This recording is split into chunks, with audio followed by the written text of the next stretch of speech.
Измена на Законот за управување со отпад со цел подобрување на ефикасноста и јакнење на улогата на јавните комунални предпријатија.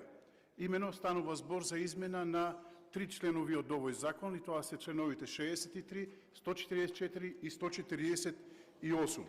Во членот 63 во ставот 4 по точката се додава запирка и се додаваат зборовите, но задолжително склучуваат договор за собирање и транспорт на комуналниот отпад, кој што го склучуваат со давателот на услугата. Ова се предлага со цел да се овозможи работење на давателите на услугите и спречување на непрописно одлагање на комуналниот отпад на други нестандардни локации се до изградбата на регионалните системи или регионалните депонии. Во член 144, тука се измените во 3 става. Ставот 1, зборовите 31 декември 2022 година се заменуваат со зборовите 31 декември 2025 година.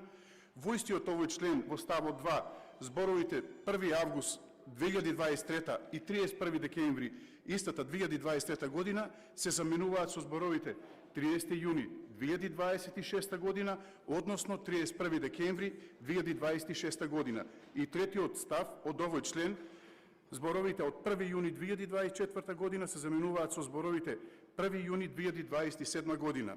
И во овој последниот, во третиот член 148, во ставот 1, зборовите во рок од 7 месеци од денот на влегувањето во сила се заменуваат со зборовите од 30 јуни 2026 година. И вториот став од овој член, зборовите во рок од 6 месеци од денот на влегувањето на овој закон во сила се заменуваат со зборовите треба да се усогласат со одредбите на овој закон најдоцна до 31 декември 2025 година.